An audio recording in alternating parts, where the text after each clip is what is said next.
నా జర చూడే ఇద్దరు కొడుకులు కోడండ్లు మన్మలు మన్మరాండ్లు అందరు మొక్కింట్లోనే మెసులుడు కష్టమైతుంది.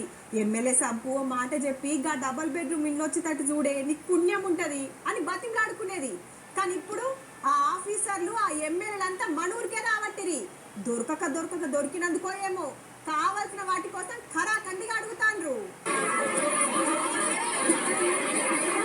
కర్ణాటక కూడా ఆడాడ గడ్బర్ల తోటి గ్రామ సభలు వచ్చినాయి. చాలా మంది అడుగుతున్నది రేషన్ కార్డులు ఇందిరమ్మ ఇండ్లు.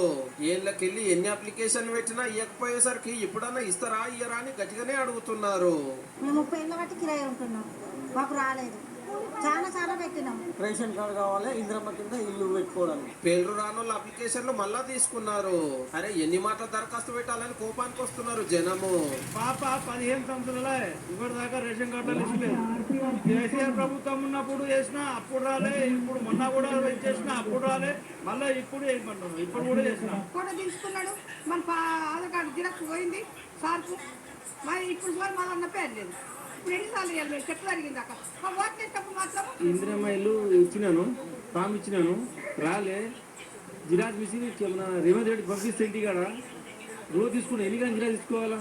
కేసీఆర్ ఉన్నప్పుడు తీసుకుని చచ్చిపోయినాము. ఇక ఎటు చూడండి, car MLA Kaushik Reddy sir వచ్చి ఇందిరమ్మ ఇంట్లో అందరు కట్టియాలని లొల్లి చేస్తుంటే 10 ఏళ్ళు మీరెందుకు కట్టియలేదని పబ్లిక్ అంతా మర్రపడ్డారు. కమలాపూర్ లా కొందరు కోడిగుడ్లు టమాటాలు ఇసిరేసిరు ఎమ్మెల్యే గారి మీదకి.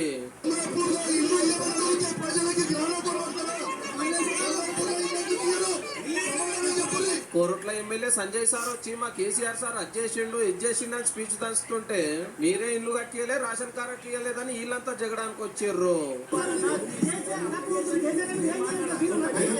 ఏడాదికి నిచ్చుకుంటూ వస్తాయి. 10 ఏళ్లలో అందరికి కోపిన్ కారట్లు వచ్చు, మంచి ఇండ్లు వచ్చు. లాపర్వా చేసినందుకు ఇప్పుడు గిన్ని లోళ్ళు. అట్లని ఇయాల్టికే మొడవదట్లో అప్లికేషన్లు ఎప్పుడైనా తీసుకుంటామని మళ్ళొక పరస ఆడింపేసిరు మంత్రులు. ఇది నిరంతరము జరిగే ప్రక్రియ. ఇదేదో ఒక్కసారి ఇచ్చి క్లోజ్ అయ్యే ప్రక్రియ కాదు. అర్హత కలిగిన వాళ్ళందరికీ ఇల్లు ఇస్తాం. సపోజ్ మేము నియోజకవర్గానికి 3,500 ఇస్తున్నాం. 10,000 వచ్చారనుకో సెకండ్ ఇయర్ ఇస్తాం. ఇక ఎల్లుండి జెండా వందనం కాగానే రైతు భరోసా, ఇందిరమ్మ ఇల్లు, కొత్త రేషన్ కార్డులు, ఆత్మీయ భరోసా 4 పథకాలు చాలా అవుతాయి.